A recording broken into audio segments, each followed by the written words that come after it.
nos ofrece el doctor Interior. Buenas tardes, gracias por acompañar. Y es importante el tema de la puntualidad horaria, porque con la oralidad plena, que es lo que se avisora, hay que manejar bien el recurso del tiempo procesal. Es la única manera de obtener celeridad y además hacer gala de poder de síntesis, porque tampoco van a tener como en el escrito, porque eso lo único que consumía era tiempo a las relatorías y a los jueces que tenían que leer escritos voluminosos que no decían nada del conflicto, con citas doctrinarias, etcétera, que eso se supone que sabe el profesional. Así que comencemos. Muchas gracias. Roxana Magán, Sí. si me estás escuchando, está tu audio prendido y haciendo ruido. Lo apago. Exacto, si lo podés apagar, por favor. Perfecto. Disculpen. No, por favor, al contrario. Bueno, Miriam, si querés iniciar, o en todo caso, porque no está en el orden que estaba el licenciado Wolfart todavía no ha ingresado. Miriam, si querés ingresarte, vos podés encender tu audio. Perfecto. Buenas tardes a todos.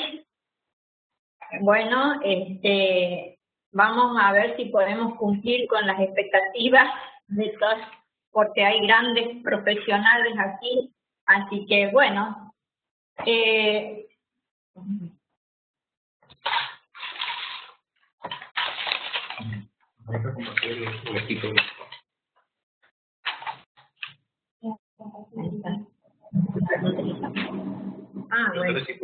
¿Se puede compartir diapositivas o no?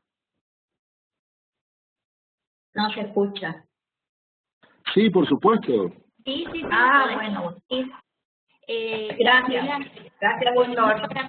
Bien. Graciela. Ahí está. Ahí podés ya compartir, Miriam. Sí. Estamos.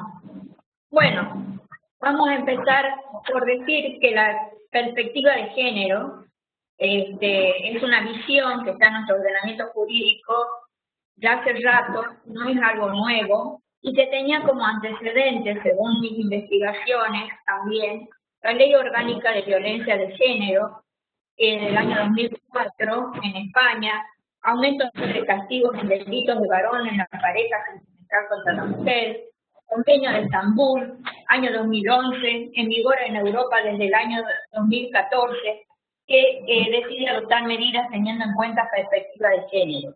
Y ahora nos preguntamos qué quiere decir perspectiva de género.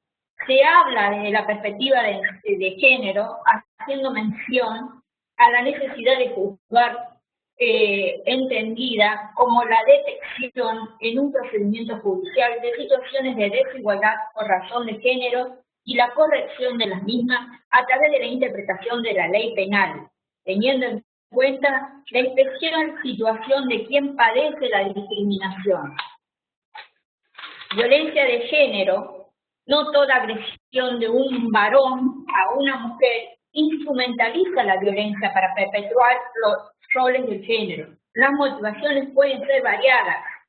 Pueden ser agresiones de pareja, agresión verbal, que se inicia en una relación, que es la inicial, digamos, en una relación de violencia, hasta el maltrato cronificado, quiere decir un maltrato continuado que sigue una cronología de hechos que determinan que en esa pareja hay un sistema de violencia. Y de ahí se puede extraer lo que se llama síndrome de la mujer maltratada, que está muy bien identificada por Leonor Walker, y que lo puede distinguir mediante ciertas particularidades, como ser evocación de suceso, insomnio, depresión y ansiedad, conducta abusiva, disociación, indefensión aprendida, embotamiento emocional, violencia física. La aplicación de la perspectiva de género en procedimientos judiciales tiene en cuenta, es tenida en cuenta por los jueces, quienes deben tener formación específica para conocer la dinámica de este tipo de trato y de tener que detectar, qué circunstancias propias del mismo se dan en cada caso. El género no es la única causa del maltrato del varón en la mujer en la relación de pareja, como ya he expresado antes. Si se toma la palabra de la denunciante sin someter a comprobación en el procedimiento penal, podríamos estar pensando que se conculcaría algunos principios del derecho procesal, como el derecho de contradicción o presunción de inocencia. Pero, sin embargo, hay ciertos criterios orientadores de credibilidad que se llaman dentro de la declaración de las víctimas del delito de violencia de género, como por ejemplo la seguridad en la declaración, concreción en el relato, claridad expositiva, lenguaje gestual de convicción, seriedad expositiva, expresividad explícita en el relato, ausencia de contradicciones, ausencia de lagunas en el relato, la declaración no fragmentada, o sea, segura, debe contar tanto lo que a ella y su posición beneficia como lo que le perjudica. No se debe caer en colectivizaciones ni generalizaciones. Adaptar la actuación judicial a las características concretas de cada caso. Aplicando la perspectiva de género en procedimientos de género en aquellos en los cuales el género haya jugado un papel relevante. O sea, se note palmariamente la discriminación, la desigualdad, la falta de acceso a la justicia, prejuicios en el rol machista del primario, etc. En cuanto a la capacitación en cuestiones de género, he resumido algunas convenciones y leyes nacionales que la vienen tratando, que vienen proponiendo la mejor dicho.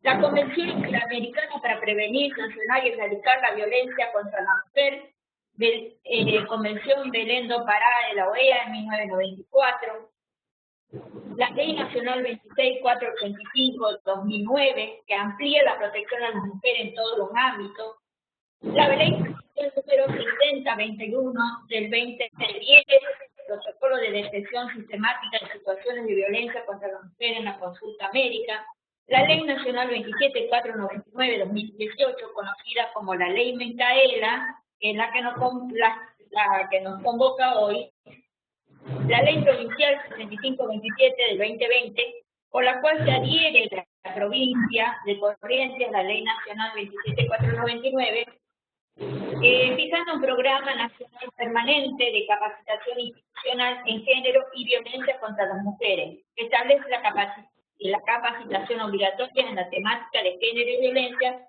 contra las mujeres para todas las personas que se desempeñan en la función pública, en todos los niveles y jerarquía en los poderes ejecutivo, legislativo y judicial. Cabe recordar que la 26485 es la ley, digamos, una de las principales leyes que trata y generaliza tanto la violencia doméstica dentro de de otros tipos de violencia como institucional, entre otros. Ya habla de la capacitación como un medio, un plan de gobierno, un plan de Estado para erradicar la violencia. He traído como ejemplo para esta capacitación dos casos que me han parecido emblemáticos. Uno es de la provincia de Corrientes, una sentencia que se ha dado dictada, en el juzgado de instrucción número 3 por la doctora González Cabaña, en autos Sosa García Adrián por supuestas lesiones graves calificadas. Víctima Elizabeth Antonio Verón. El expediente 99-877. La causa se inicia de oficio.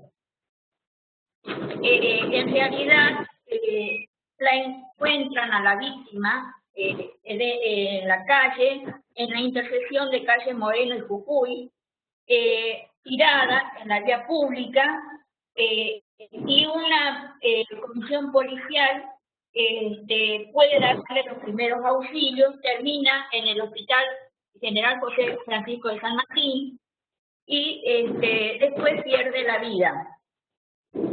El victimario es este señor Adrián Sosa García, y lo que es interesante en esta sentencia es el abordaje que da. Yo voy a leer expresamente lo que dice la juez dentro de considerando, y dice así: a este hecho así relatado, en circunstancias de persona, modo, tiempo y lugar, se encuentra vinculada subjetiva y objetivamente en calidad de imputado al ciudadano Adrián Walter Edgardo Sosa García, atribuyéndosele prima parte la presunta comisión de delito que su contexto objetivo y abstracto reuniría las características típicas del ilícito de homicidio agravado por la relación de pareja con la víctima contra una mujer mediante violencia de género. Ilícito previsto y sancionado por el artículo 80, inciso 1 y 11 del Código Penal con responsabilidad del auto material. Que ante este suceso histórico así reconstruido resulta a todas luces la responsabilidad material del encausado respecto del accionar ilícito que se le atribuye. Y en tal línea de razonamiento entiende la suscrita que la conducta asumida en la ocasión por el antes nombrado encuadra en las previsiones del artículo 80, inciso 1 y 11 del Código Penal, que conforme a la modificación operada por la Ley 26.791 prevé impondrá reclusión perpetua o prisión perpetua, pudiendo aplicárselo lo dispuesto en el artículo 52 al que matare a su ascendiente, descendiente, cónyuge, excónyuge o personas con quien mantiene o ha mantenido una relación de pareja, mediar o no a una mujer cuando el hecho sea perpetrado por un hombre y mediare violencia de género. Destacando así que en el caso del análisis, en primer lugar, la presencia del agravante consiste en el vínculo sentimental existente entre la víctima y el victimario, toda vez que obra acreditado en autos la relación de pareja existente entre Adrián Sosa García y Elizabeth Antonia Verón. En cuanto a la aplicación de los elementos, digamos, del artículo 11, artículo 80, inciso 11, perdón, del artículo 80 del Código Penal, la agravante supone que la víctima sea una mujer y el hecho sea perpetrado por un hombre, mediando violencia de género. En este sentido, se entiende por violencia de género todo acto de violencia física que tiene como resultado posible o real un daño físico, sexual o psíquico, incluidas las amenazas, la coerción o la privación arbitraria de la libertad, ya sea que ocurra en la vida pública o en la vida privada. Definición que es propuesta por la Organización de las Naciones Unidas en el año 1995. Igual sentido en el derecho comparado, dice la exposición de motivos de la Ley Orgánica de 2004, el 28 de diciembre actualmente vigente en España, entiende la violencia de género como una violencia que se dirige sobre las mujeres por el mismo hecho de serlo, por ser consideradas por sus agresores carentes de los derechos mínimos de libertad, respeto y capacidad de decisión, que siguiendo con el análisis de los agravantes referenciadas, resulta relevante efectuar la siguiente distinción, que la expresión violencia doméstica o familiar responde a un sentimiento de propiedad y de superioridad por parte de un miembro de la unidad familiar hacia otros y otros, parejas, hijos, padres, etc. Esta clase de violencia se dirige hacia las otras personas con la finalidad de mantener el estatus de la situación de dominación, de sometimiento y de control. La violencia de género, violencia contra la mujer, por el contrario, radica esencialmente en el desprecio hacia la mujer, por el hecho de serlo, en considerarla carente de derechos, en rebajarla a la condición de objeto susceptible de ser utilizado por cualquiera. En tal sentido, la jurisprudencia nacional, respecto a las situaciones de violencia contra las mujeres, ha sostenido en este contexto que acabe tener presente lo establecido por la Ley 26.485 de protección integral a las mujeres, cuya aplicación es de orden público.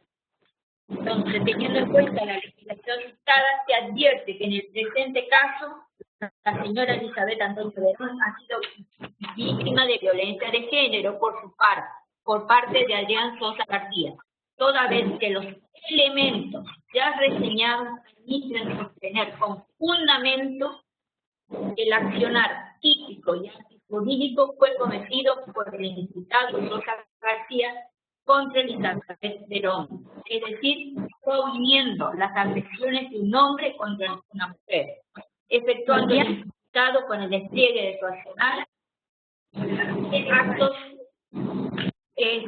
actos de absoluto desprecio por la vida. Sí. Se ha acabado.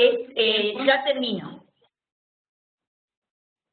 Bueno, en este sentido concluyo que la juez resuelve ordenar el procesamiento del imputado con el título de homicidio agravado por violación de pareja entre la víctima cometida por la mujer mediante violencia de género, aplicando el artículo 80, inciso 1 y 11 del Código Penal, convertir en prisión preventiva la actual detención que sufre el imputado y recapitular la presente causa, la que quedará redactada como Sosa García Adrián Walter con la víctima, el dato, por supuesto, homicidio agravado con relación a la pareja con la víctima cometido contra una mujer mediando violencia de género. Bueno, tenía otro caso que me parecía muy importante, que es de María Pena de Brasil, pero como no estoy con tiempo no voy a poder hacer el análisis. Lo único que puedo decir es un caso emblemático que se da en el estado de Ceará y que en la que dura un procedimiento más de 20 años para ser condenada el victimario. Bueno, nada más. Muchas gracias, Miriam. Doctor Españolo tiene prendido su audio y provoca muchos ruidos. Ahí está. Doctor Juan Chauvet, si quiere por favor encender su audio. Acá estoy, ¿me escuchás? Perfecto, se escucha perfecto. Perfecto. A ver si te estamos viendo, discúlpame que yo todavía no te estoy viendo. A ver. Sí, te estoy viendo, disculpa. No, está bien ahí. ¿Sí? Perfecto. ¿Tienes 10 minutos? Dale, perfecto, muchas gracias. Muchas gracias. La doctora Garzón ya hizo todos los antecedentes necesarios respecto a lo que significa juzgar con perspectiva de género. Nosotros, con la doctora Marta Wittemer, hemos trabajado en dos sentencias específicas del Superior Tribunal, una del Fuero Civil, que es la sentencia 80 del 2016, sentencia 80 del 2016, y otra sentencia del Fuero Laboral, la número 11 del 2018. En estas dos sentencias hemos podido advertir que el alto cuerpo provincial ha juzgado con perspectiva de género en la manera de enfocar, en el caso del precedente civil, tanto el análisis de los hechos como la valoración y selección de las pruebas, y en el proceso laboral, en la sentencia laboral, esa perspectiva de género la advertimos en la manera de enfocar el derecho.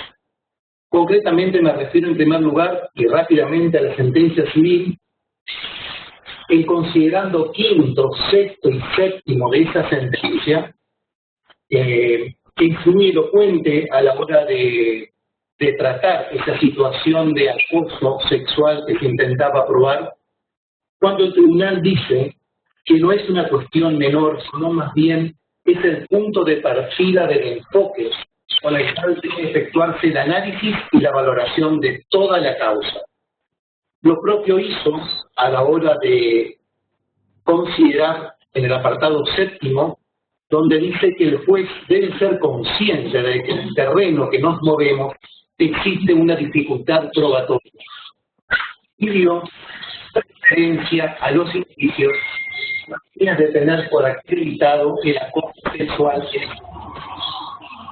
Esta particular visión de los hechos y de la prueba que indudablemente es muy significativa a la hora de ponderar la discusión de las perspectivas de género a la hora, en el momento de hablar. Ahora bien, respecto de nuestro... Disculpa, Juan. Sí. Disculpa, Juan. Diana, tenés encendido tu audio. Diana, Perdón. no, por favor. ¿Ahora sí? ¿Me escuchan? Sí, perfecto, Juan. Ahora sí. Bueno, voy a finalizar con el tratamiento del pronunciamiento número 11 del 2018, en la manera de enfocar el Superior Tribunal de Justicia la aplicación del derecho local e internacional cuando trató un despido donde se pedía la nulidad del distracto. Es una situación muy novedosa porque conocido es que en materia laboral rige el principio de la estabilidad impropia, a diferencia de la estabilidad propia en el fuero contencioso administrativo. Significa que el empleador puede despedir aún sin causa y es legítimo. Entonces, tratándose, en este caso, por eso lo elegimos con la doctora Wildemer, de una situación donde el acoso sexual estaba probado porque precisamente el gerente de la actora, cuando se desenvolvía en el ámbito laboral, había también sido despedido por ese motivo, por el acoso sexual hacia su subordinada. Ella, que había sido despedida sin causa e indemnizada, reclama posteriormente la nulidad a los efectos de poder ser reintegrada a su trabajo. Cuando llega la causa al Superior Tribunal de Justicia, advertimos que la situación es opinable, tanto en doctrina como en jurisprudencia, y los ministros decidieron concretamente considerar que el despido estaba enmarcado dentro de los artículos, un segundito que los tengo aquí agendado, bueno, de la Ley de Contrato de Trabajo, el 17, el 81, que habla de la prohibición del despido discriminatorio. Entonces, tratándose de un acto prohibido, consideró que cabía la nulidad e hizo aplicación también del artículo 1 de la Ley 23.592, Ley Antidiscriminación, al proceso laboral, haciendo aplicación del precedente de la Corte también en cuanto a su admisibilidad. Desde ese lugar se puso énfasis en el sentido de que la reinstalación de la trabajadora a su puesto de trabajo no implicaba violar la estabilidad impropia, en el sentido de no se violaba la ley de contrato de trabajo, porque lo único que se prohibía era que el empleador vuelva a despedirla por una razón discriminatoria, pero sí tenía la posibilidad de tomar una medida diferente en el caso de que encontrara otro motivo que justificase el distracto. Esa es la razón por la cual nosotros advertimos que a la hora de enfocar el derecho, de tomar distintos artículos de la ley de contrato de trabajo, de hacer aplicación de la ley antidiscriminatoria al proceso laboral, de hacer aplicación concreta de los tratados internacionales, tanto la aplicación del derecho internacional de los derechos humanos, que expresamente citado, el convenio 111 de la OIT sobre discriminación en materia de empleo y ocupación, el seguimiento de la opinión consultiva, 1803, bueno, y una serie de tratados en esta manera de perfilar el derecho y hacer aplicación y armonización al caso concreto de un despido que de por sí es muy extraño dentro del ámbito del derecho laboral. Advertimos que realmente se juzgó con perspectiva de género. Concretamente, entonces, tanto en el fuero civil como en el fuero laboral, en esta sentencia 80 del 2016 y en la 11 del 2018, advertimos, por un lado, en el fuero civil, en la hora de enfocar los hechos, la prueba, la valoración de los hechos y las medidas de reparación tomadas, juzgó con perspectiva de género. Y en el ámbito laboral, por todo lo que acabo de decir, por la elección del derecho y sobre todo por la medida de rectificación, porque no solamente ordena cuando se trata de un despido discriminatorio es decir, ratifica, perdón, la reparación que ya tuvo la víctima, sino que también rectifica. Rectificar significa concretamente, como lo dijo el tribunal, reponer lo que fue sacado o lo que fue quitado. Nada más. Doctor Chaín. Gracias, 30 segundos. Muchas gracias, Juan. Muy buena tu exposición. Son importantes las herramientas que se pueden extraer de la aplicación de CEDAW, la Convención Internacional contra la Eliminación de todas las formas y prácticas discriminatorias contra la mujer, que está incorporada a la Constitución con rango constitucional. Y en este caso lo que importa la aplicación, la injerencia de esta normativa, es que vuelve antijurídica toda práctica discriminatoria contra la mujer, de modo que no pueda haber reparo o protección jurídica aún dentro de la autonomía, o como exponía el doctor Chauvet, dentro del ámbito de estabilidad impropia, digamos, tampoco, porque en ese caso se vuelve antijurídica. Y esto es importante porque es la valoración, el enfoque normativo desde el deber ser de la cuestión de la valoración de las normas culturales. Las normas jurídicas son normas culturales. Y en este caso estamos hablando de CEDAW, que es una norma con rango constitucional. No puede convivir la armonía, decía Juan, ninguna situación antijurídica, por el contrario, no puede permear la discriminación en el diálogo o en el idioma jurídico en la Argentina. Son muy importantes las herramientas, vamos viendo, que tenemos o que se disponen para juzgar con perspectiva de género, simplemente aplicando en este caso, bueno, simplemente CEDAW. Si vemos que tenemos un caso de discriminación, esa discriminación no está tolerada, está prohibida, está considerada, valorada como una conducta antijurídica por CEDAW. Si es una práctica discriminatoria por ser mujer. Nada más y disculpen. No, perfecto, doctor, perfecto. La doctora Ileana Ramírez, por favor, si puede encender su audio. Doctor Golfar, si puede apagar el suyo. Licenciado, perdón. Ileana, ¿me estás escuchando? ¿Se me escucha? Sí, bueno. Sí, se te escucha, Ileana, perfecto. Bueno, yo voy a continuar con el comentario del fallo 80 del Superior Tribunal de fecha 17 de octubre de 2016, que hizo lugar al recurso extraordinario de aplicabilidad de ley, revocando la sentencia de Cámara y confirmando la de primera instancia que declaró la responsabilidad civil de los dichos consortes pasivos. En él se aprecia que el Superior Tribunal de Justicia enfocó y analizó la cuestión del acoso sexual que la actora denunció por parte del gerente de la entidad bancaria con una visión integral de la valoración de la prueba, como señaló antes y también el doctor Chauvet. En tanto, considero que este tipo de conductas suelen desenvolverse fuera de la vista de terceros, dentro del entorno laboral y en razón de una situación de inferioridad. Es así que el acoso es una acción más presunta que patente, dado que se desarrolla en la clandestinidad, y es de difícil demostración, fortaleciendo así la figura del acosador y de allí que su prueba con frecuencia resulta compleja.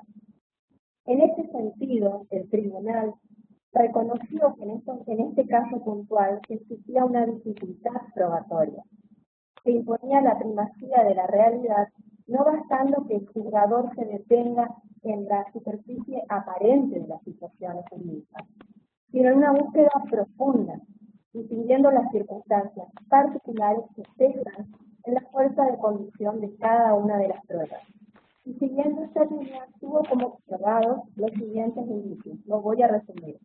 En primer lugar, el desmejoramiento en el estado de salud de la actora, acreditado a través de certificados médicos presentados, cuyos profesionales que los elaboraron comparecieron y declararon en la causa, haciendo referencia a una presión ejercida por el joven demandado respecto de su empleada para obtener favores sexuales. Así también los certificados médicos e historia clínica del médico personal de la actora obstante no ser instrumentos públicos, el tribunal destacó que fueron reconocidos por el profesional y un punto muy importante a destacar es que fueron recibidos por la entidad bancaria como justificativos de las licencias laborales que el empleador admite haberlas otorgado en el actor, razón por la cual en el contexto de la causa este indicio tiene su propio peso. La ampliación de una testimonial que brindó mayores detalles acerca del estado de ánimo de la actora relacionada justamente con el trato con el gerente. Y por último, la actitud del banco o demandado, en tanto sostuvo haber efectuado una investigación administrativa interna con resultado negativo, pero aún así procedió a desvincularlo tiempo después. Todos estos indicios permitieron a los miembros del Superior Tribunal presumir, conforme el orden natural de las cosas, la veracidad de la versión de la demanda que aludía a los hechos sucedidos en soledad, pero que demuestran la existencia del acoso sufrido por la actora.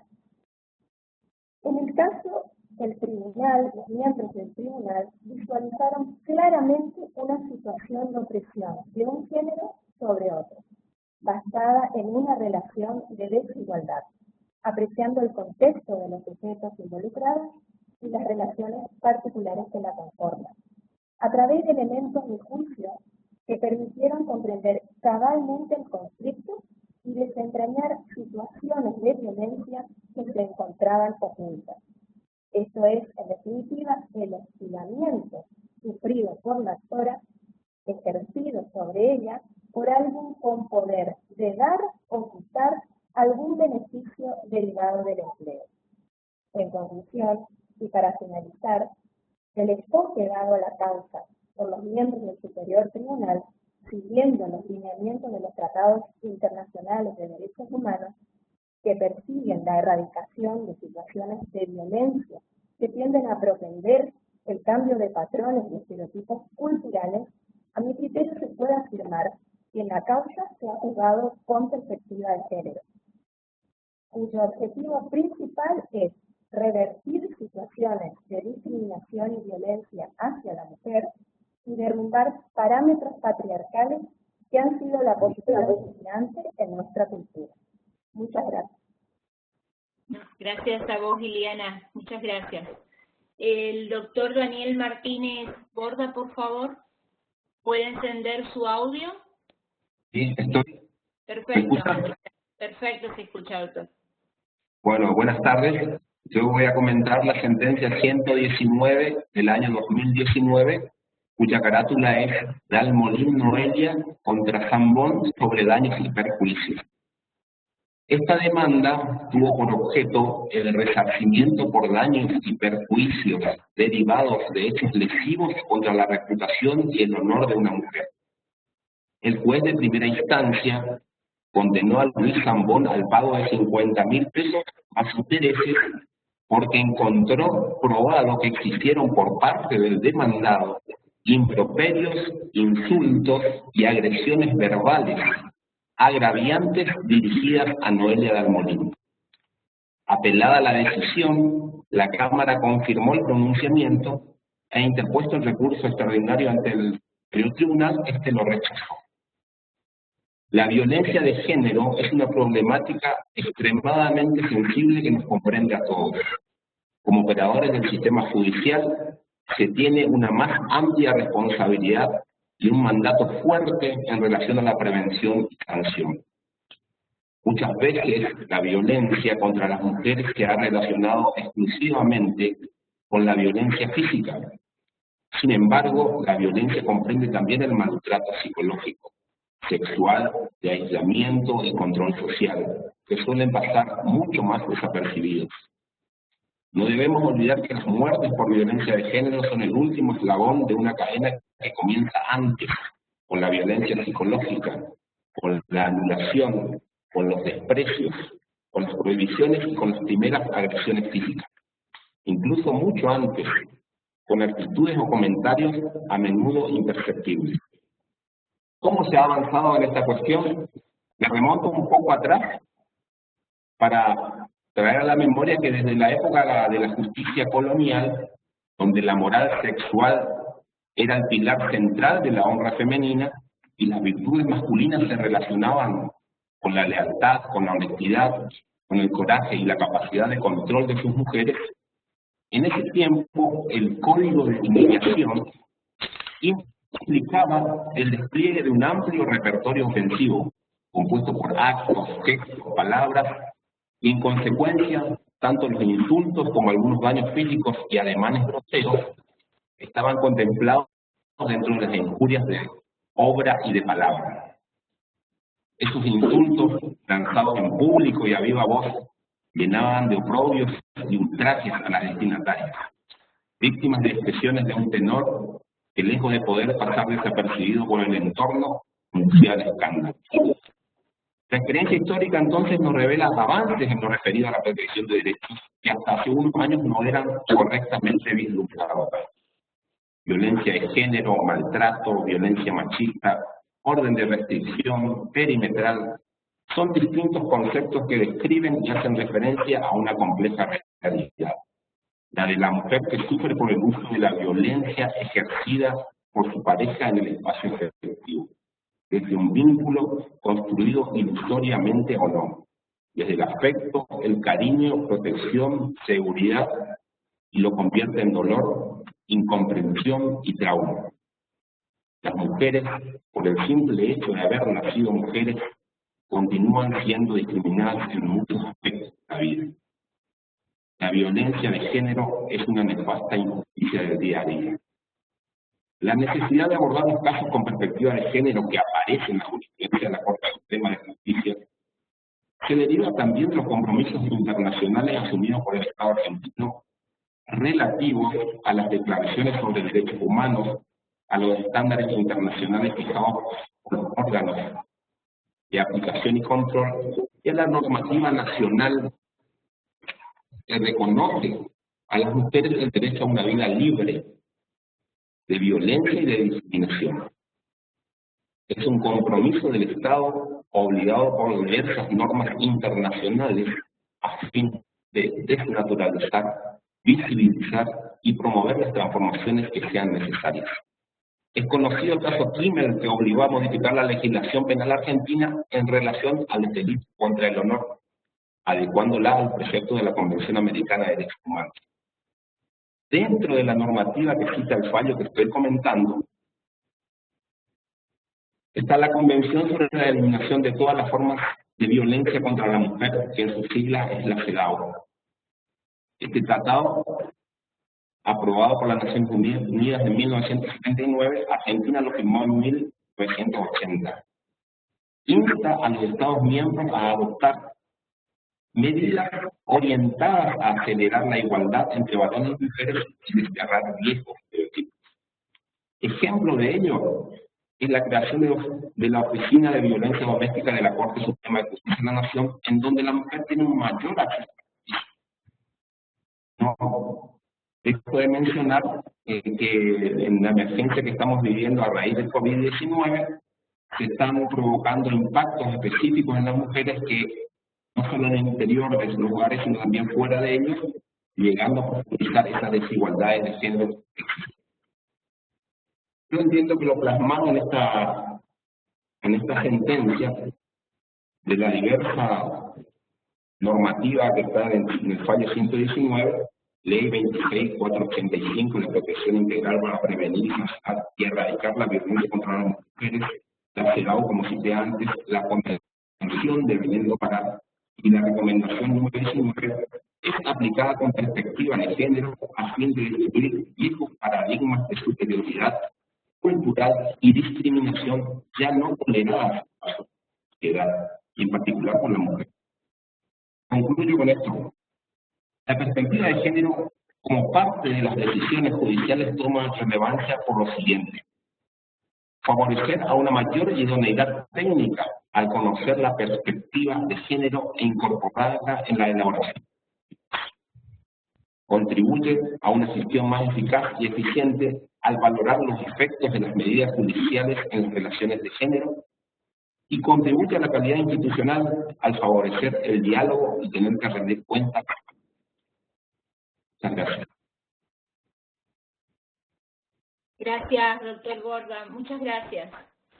Se encuentra la doctora Ana Celia Madej. Ana, si prendés tu audio.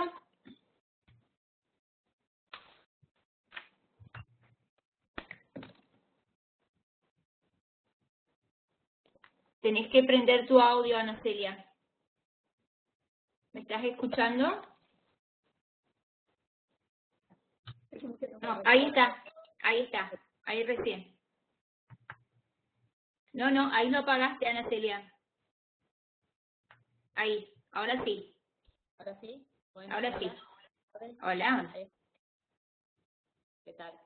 Bueno, en el marco de la capacitación en perspectiva de género, se nos propuso como consigna de trabajo la lectura de un fallo del psicología, en pos de determinar si en el mismo se había resuelto con perspectiva de género y justificar nuestra posición, es decir, nuestra respuesta. El fallo es la sentencia 80 del 2006, a la que ya se refirió Sauber, también antes. Es un caso de acoso sexual. Es que la presunta víctima manda daños y perjuicios contra el actor y el banco. Bueno, la sentencia del Superior Tribunal informa al respecto de esta sentencia del Superior Tribunal. Luego de la lectura del fallo, puedo concluir que para arribar a la solución que propone, revocando la sentencia de Cámara, acogiendo la de la efectuó, aún sin decirlo expresamente, un análisis de la prueba que revela una perspectiva de género. Ello así, tanto inicia la ponderación de la prueba, señalando que será relevante y de valorar que los hechos de acoso sexual, como el que dice la actora, son situaciones que se suscitan fuera de la vista de terceros, indicando la consecuente dificultad para probar casos extremos. Ana Celia, discúlpame, acércate un poquito más y habla más fuerte. Ok. Bien. Parte entonces, ¿ahí se me escucha?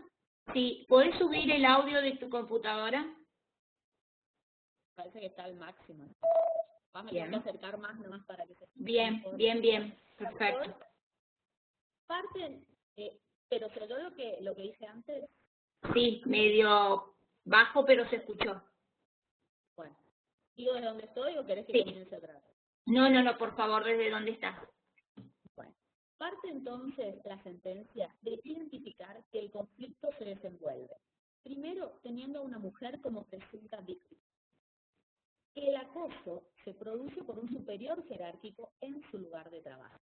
Y que esta disparidad de niveles de poder en que se hallan la una y el otro, como así que las conductas de acoso se perpetran a escondidas de la vista de los demás, imponen un enfoque de ponderación de la prueba que reforzará los indicios y una mirada integral, que no será tan estricta en los detalles específicos de cada probanza, sino más bien en esta visión íntegra que de ellas se extraiga.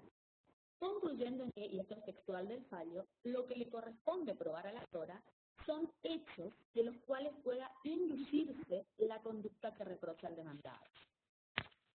Esto es, a falta de una prueba directa del acoso, que señala el tribunal es muy difícil de obtener, dada la situación en que se comete una situación de acoso sexual, va a ponderar las pruebas a fin de determinar si las mismas permiten inferir el mismo. Entiendo que este enfoque del tribunal para valorar las pruebas revela la aplicación de una perspectiva de género.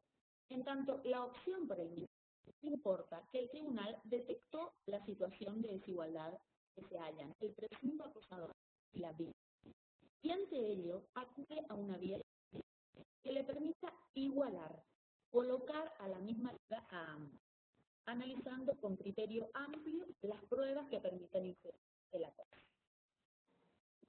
Es el informe breve. Muchas gracias. No, muchas gracias a vos, Ana Celia. Bueno, ahora vamos a convocar a la señora Alejandra Maidana, si puede encender su audio. Hola, Sí, te escuchamos perfecto. sí, buenas tardes. Bueno, yo analicé el mismo caso que acaba de analizar la doctora Ramírez, como el doctor Chauvet también, de la sentencia número 80, respecto a una señorita que trabajaba en un banco y que fue despedida por acoso, ¿no? Ya que en la sentencia de primera instancia dio lugar a su demanda. En la Cámara, la segunda instancia no se la dio, y en este tribunal sí se lo contempló como perspectiva de género. Bueno, no, lo que puedo decir es que, bueno, la pregunta es si basta el resarcimiento económico debido a todo el maltrato psicológico que pasó a esta pobre chica, psicológico, físico, maltrato constantemente, porque a pesar también de ser su jefe, era su pariente, porque también era el acoso dentro del ámbito laboral, como también afuera, en una fiesta, era acosada a la vista de todo el mundo. Y bueno, es suficiente el resarcimiento económico hasta respecto al acoso laboral, también psicológico. Y bueno, ese fue mi tema, y eso es todo lo que tengo para decir. Perfecto, Alejandra. Muy bien tu visión. No solamente con la indemnización. El señor Juan Carlos Ocampo Acuña se encuentra. Si por favor se encuentra y quiere levantar la mano para que lo podamos habilitar el audio. No lo he encontrado con el nombre, pero por las dudas que esté con otro nombre. Bien. La señora Graciela Ramírez no llegó a entrar. No, doctora. Bien, bien, bien. Bueno, entonces vamos a pasar al doctor Edgar Parras. Doctor Edgar Parras, ¿nos escucha? ¿Puede habilitar su audio? ¿Puede prenderlo? Buenas tardes. Buenas tardes, doctor. Tal.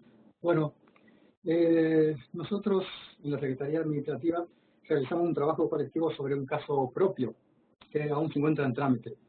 Sin embargo, antes de entrar a analizar el caso concreto, creemos conveniente aclarar algunos conceptos. En primer lugar, ¿qué entendemos por perspectiva de género? Y en segundo lugar, ¿cuál es la utilidad de la perspectiva de género en relación a la detección de la violencia de género? El género es un criterio de clasificación que permite agrupar a personas o cosas con determinadas características similares, distinguiéndolas de otras que no presentan los mismos rasgos. Aplicado a personas, este concepto se distingue entre género masculino y femenino, tomando como pauta sus diferencias sexuales. Sin embargo, la llamada perspectiva o visión de género sostiene que los géneros femeninos y masculinos no son tanto un concepto biológico o natural, sino antes bien cultural.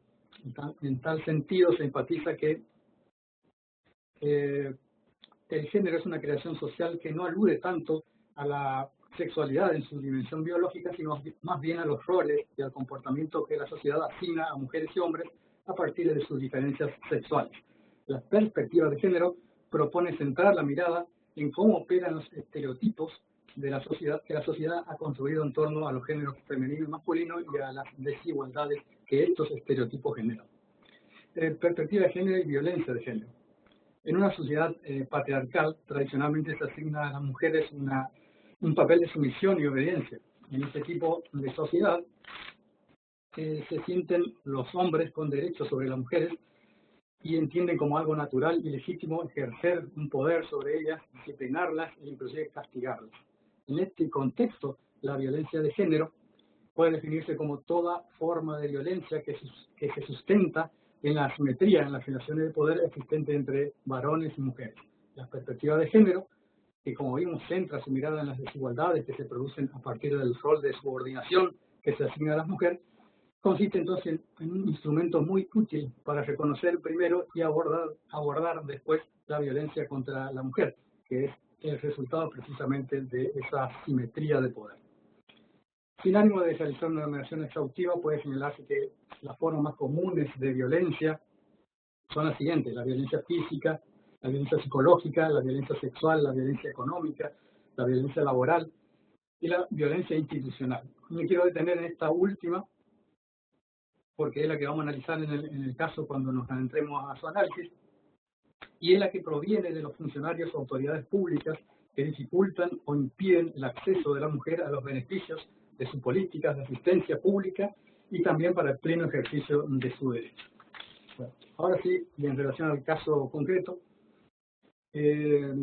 podemos decir que en fecha 2 de agosto, la señora Sara Teresa Bertet se presentó ante el Superior Tribunal de Justicia denunciando la existencia de irregularidades en la tramitación de diversas causas en las que ella es parte.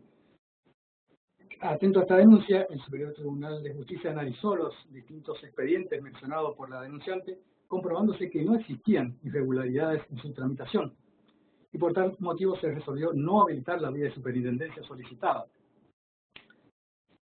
Frente a esta decisión, sin embargo, la señora Bertet continuó solicitando la intervención del Superior Tribunal de Justicia, alegando, entre otras cuestiones, que en los juicios en que es parte se dictaron resoluciones que le causaron un gran perjuicio. Por ejemplo, se decretaron embargos simultáneos sobre sus haberes y fue desalojada de la vivienda que ocupaba. También sostuvo que se hallaba en estado de indefensión, ya que el abogado que ejercía su representación legal había renunciado a su mandato y no contaba con medios económicos para contratar otro profesional. También señaló que, producido su desalojo, no pudo acceder a una vivienda digna, pues su solicitud tendiendo a obtener las prestaciones del programa de viviendas sociales que brinda el Estado provincial fue desestimado. El Superior Tribunal de Justicia advirtió entonces que, si bien no existían irregularidades en la tramitación de las causas, la denunciante se hallaba en un especial estado de vulnerabilidad, ya que se trata de una mujer de avanzada edad, sola, carente de representación letrada y de medios económicos para procurárselo. Circunstancias que la hacían sentirse víctima de violencia institucional.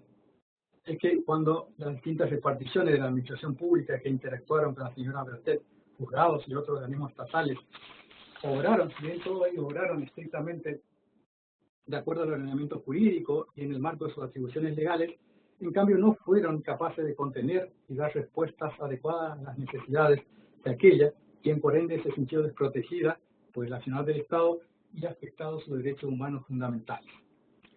Como vimos precedentemente, la violencia institucional es la que proviene de las propias autoridades públicas que dificultan o impiden que la mujer ejerza sus derechos o acceda a los beneficios de sus políticas de asistencia en razón de su rol, en razón del rol de subordinación que habitualmente se le asigna en la sociedad.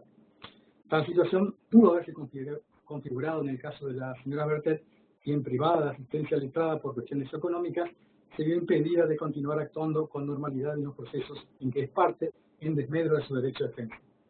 Tampoco estuvo en condiciones de gestionar adecuadamente ante los organismos públicos el acceso a prestaciones sociales a la que podría aspirar, dado su situación de vulnerabilidad. Teniendo en cuenta todas estas especiales circunstancias, y aunque la vía administrativa intentada por la justiciable se hallaba agotada formalmente, el Superior Tribunal de Justicia resolvió dictar una resolución recomendando a los jueces ante los cuales tramitan las causas en que la señora Bertet es parte, que otorgue prioridad a la resolución de las cuestiones planteadas por esta. Asimismo, y a fin de evitar un estado de indefensión, se solicitó la intervención de la Defensoría Oficial para que asuma la defensa técnica de la señora Bertet en todas las causas en que es parte y carece de representación legal. Esta decisión fue ratificada por la Fiscalía General, que instruyó a la Defensoría de Pobres y Ausentes para que asuma la defensa pública de la señora Bertet. Posteriormente, por una resolución de agosto de 2018, el Superior Tribunal de Justicia formuló nuevas recomendaciones a los juzgados y tribunales que intervienen en los juicios en que la señora Bertet es parte, requiriéndoles que adopten medidas necesarias para evitar retraso en la tramitación de los procesos, asegurar la pronta resolución de las cuestiones planteadas y su ejecución, promuevan la utilización de métodos alternativos de resolución de conflictos como mediación, conciliación, garantice la intervención informada de la justiciable en dichos procedimientos y brinden información amplia, comprensible y oportuna sobre el estado de los procesos en que es parte. Cada vez que así se responde y sea requerida por la interesada.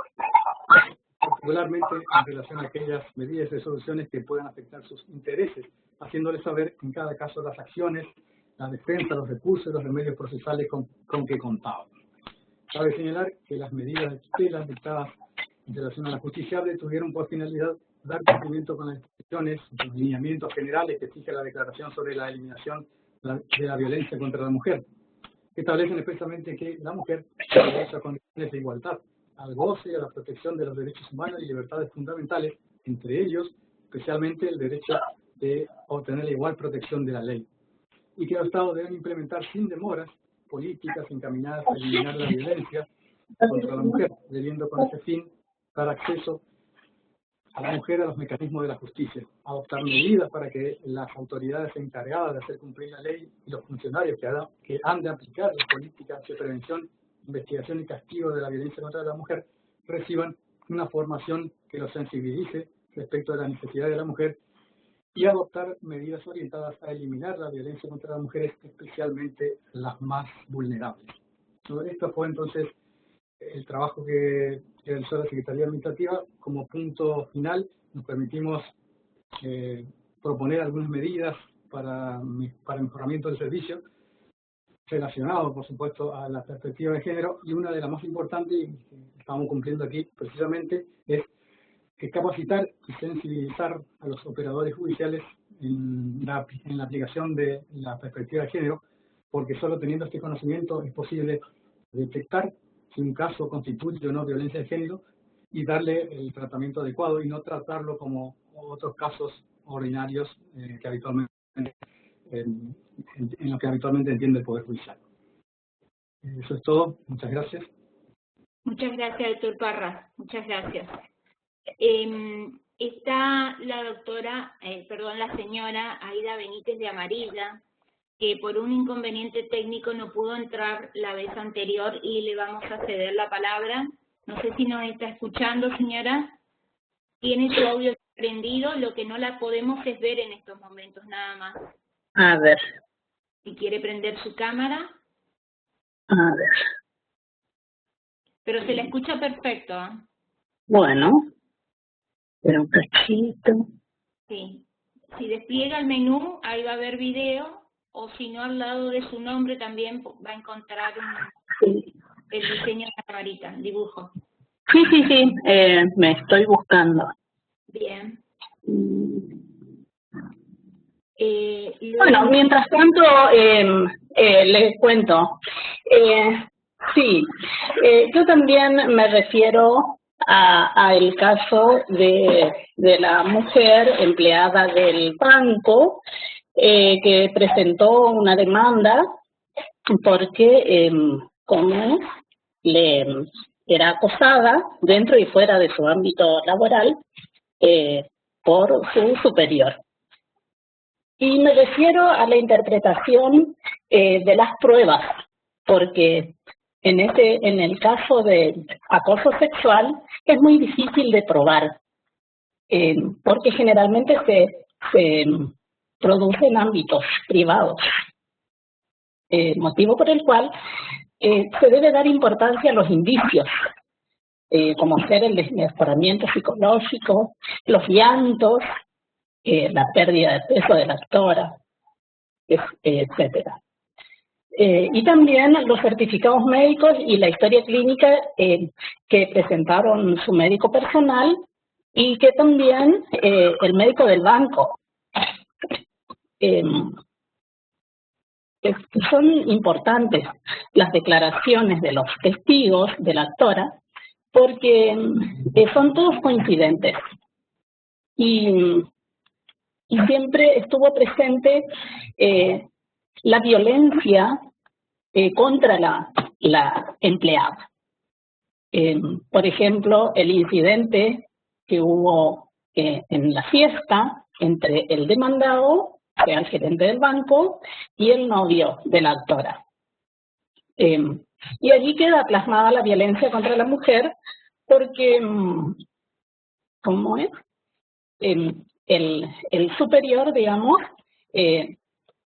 quería hacerle bailar a las mujeres. Entonces era como que estaba plasmada ahí la violencia contra ellas, ¿no? Después también la testigo que declaró que tenía problemas y que le contaba de todas las cuestiones que tenía con su jefe, digamos, y que además ella se daba cuenta del desmejoramiento que tenía. Bueno, y esa testigo, lo importante también es que pudo manifestarse sin presión porque ya no era empleada de la empresa, digamos. Entonces, a raíz de todo ello, lo que encuentro es que el Superior Tribunal le dio valor probatorio a los indicios y a las documentales, que aunque no estaban consideradas como instrumento público, atendió implícitamente la perspectiva de género y confirmó el fallo de primera instancia, o sea, tuvo en cuenta lo que es la perspectiva de género para ¿cómo es? Para dictar su sentencia, ¿no? O sea, también, de acuerdo a eso, también, ¿cómo es? Yo estoy de acuerdo con eso, ¿sí? Y es todo. Muchas gracias, señora Benítez. Sí. Gracias.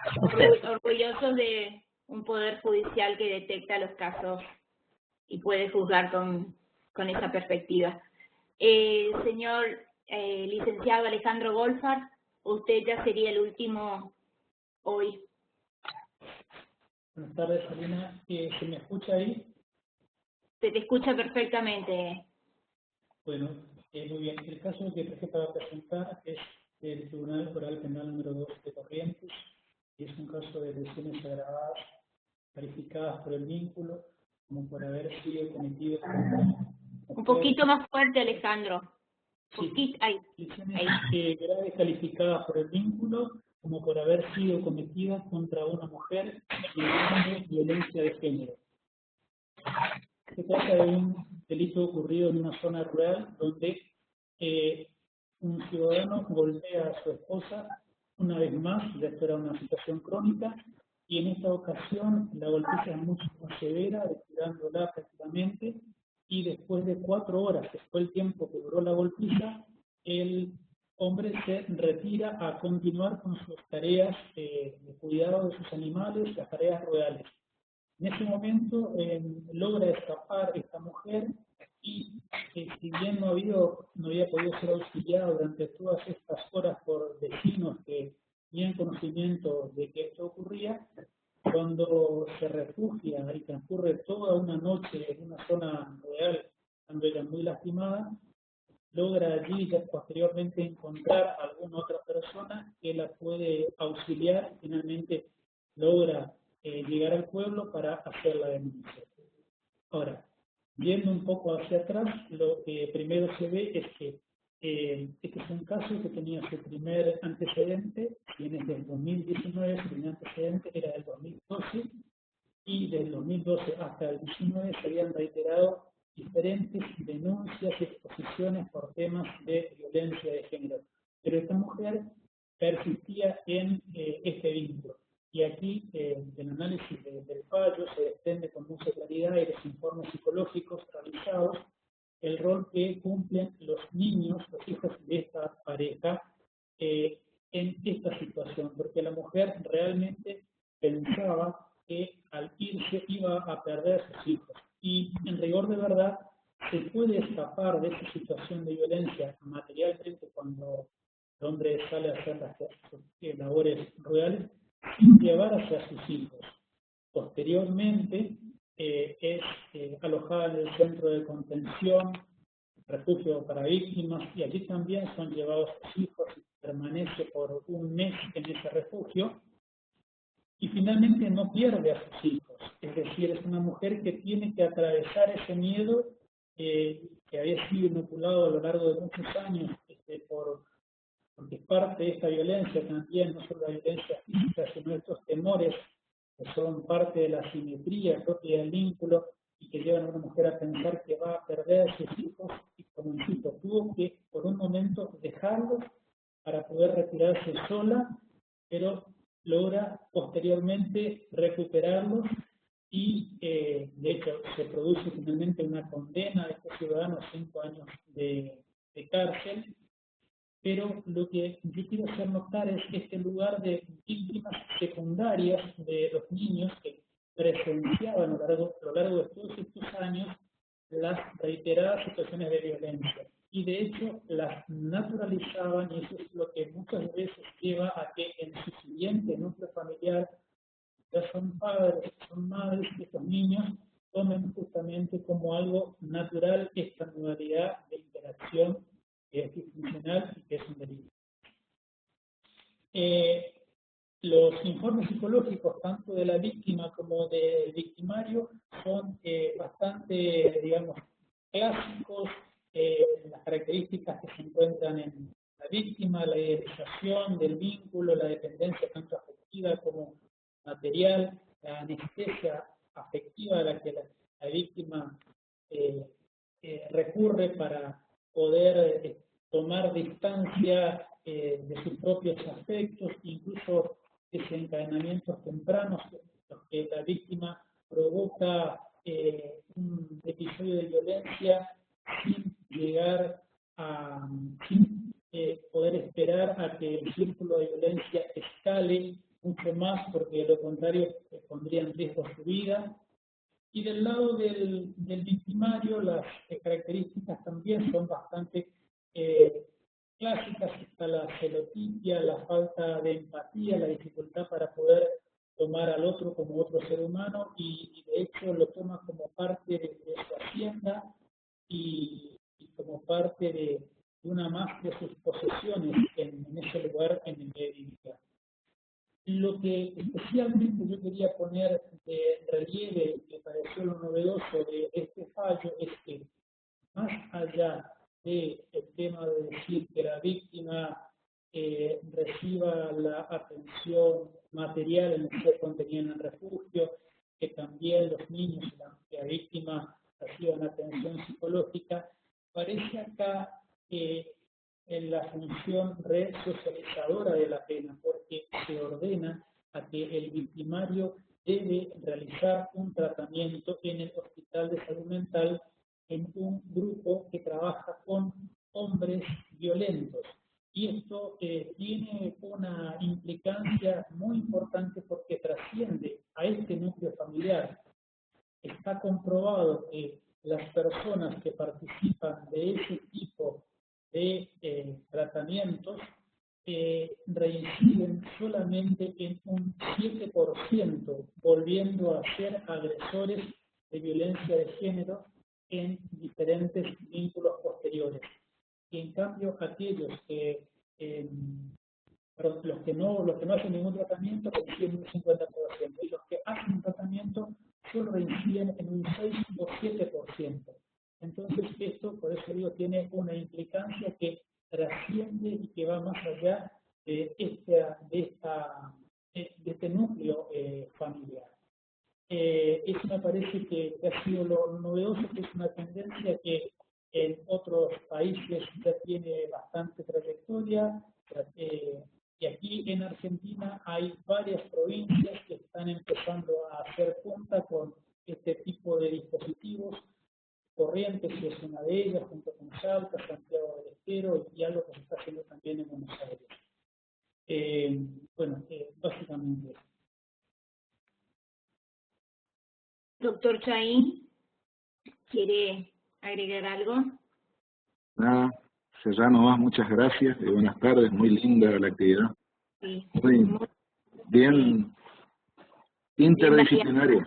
Bien variado y muy importante ese dato que pasó el licenciado Goldfarb de la posibilidad de una recuperación, ¿no? no solamente para esa familia, sino para la sociedad. Es que de eso se trata, de eso se trata. Justamente el doctor seguramente después podemos, en una segunda etapa, digamos, de la capacitación, el tema de la educación emocional, o sea, hay que educar las emociones, porque incluso los padres o los docentes o cualquier persona, cuando el niño todavía no sabe expresarse, el llanto puede ser o de emoción, o de bronca, o de malcriado, o de dolor, y entonces hay que ir educando para conocer las emociones y después conocer las propias también, porque es una de las formas de mitigar las reacciones violentas. El doctor Parras creo que señaló una cuestión muy importante que tiene que ver con este plano de antijuricidad, que es de aplicación en todas las disciplinas. Lo que ocurre es que a veces la dogmática penal le da cierta relevancia por el análisis estratificado del delito, pero en todas las áreas jurídicas es muy importante el juicio de antijuricidad. Y el doctor Parras decía, el derecho consagrado hoy de las mujeres a no ser discriminadas por el hecho de ser mujeres y a vivir en un ambiente libre de violencia. Esas son eso hoy son dos principios jurídicos validados desde la más alta normativa, de la normativa del más alto nivel en la Argentina. Y lo que decía el licenciado Wolfar, naturalmente que es de una importancia superlativa, porque él nos habla de una ciencia descriptiva de lo que es, no de lo que debe ser, porque esa es la realidad con la que se va a encontrar el operador judicial. Bueno, de mi parte ya simplemente agradecerle y un poco quería destacar la riqueza, ¿verdad?, de cada una de las posturas. Muchas gracias. Buenas tardes, Alina. Buenas tardes, doctor. La doctora Españolo quería hablar, también me indicó. Doctora Españolo, ¿la escuchamos? ¿No? Buenas tardes. ¿Me escuchan? Sí, escuchamos. Buenas tardes a todos y a todas las que se encuentran en este momento, en este MIT. Gracias nuevamente, doctor Chaín. Yo quiero agradecer muy especialmente a las personas que colaboraron en mi grupo. Fueron aproximadamente, creo, no tengo en este momento el número, pero más o menos 25 personas, entre magistrados, funcionarios y empleados, que colaboraron con esta tarea haciendo su aporte, porque no fue sencillo hacer la crítica a una sentencia del propio tribunal donde trabajamos, una crítica constructiva en función de la mirada de género. Y también trabajamos sobre la mirada de la perspectiva propiamente dicha, la perspectiva que se refiere a una metodología, a un mecanismo que permite identificar, cuestionar y valorar la discriminación, la desigualdad y la exclusión de las mujeres, que por supuesto se pretende justificar en base a conceptos biológicos. Y también que eso es lo que no debemos, ¿no? Justamente la perspectiva de género es un constructo cultural y la diferencia con lo biológico, que es lo sexual. Yo quería agradecer este trabajo que ellos empeñaron en hacer, en participar y en darnos este espacio para que también esas personas que a veces no son escuchadas puedan escuchar y hacer este análisis. Muchas gracias. Como aquí concluye nuestra parte, agradezco a esas personas que colaboraron y, por supuesto, a ustedes, al área y a todos los que colaboraron. Muchas gracias. Bueno, quiero comentarles que, doctor, quiero comentarles que esto seguimos. Sí, que no concluye porque tienen que evaluar y nominar al caso. Ustedes están colaborando con una encuesta. Exacto. Ahora también quiero comentarles que seguimos el martes que viene con la primera circunscripción, así que van a exponer los trabajos presentados de la primera circunscripción. Y así sucesivamente llegamos hasta diciembre. Así que muchas gracias, todos pueden participar, con el mismo link se ingresa cualquiera de los días, pueden asistir y escuchar los casos que la verdad que enorgullece tener un poder judicial que pueda tener esa mirada desde distintos ángulos, ¿no? Y desde la función que cumple cada uno, desde la tarea y el rol que lleva dentro del poder judicial. Así que nos vemos, si Dios quiere, la semana que viene con la primera circunscripción. Gracias a todos, muchas gracias.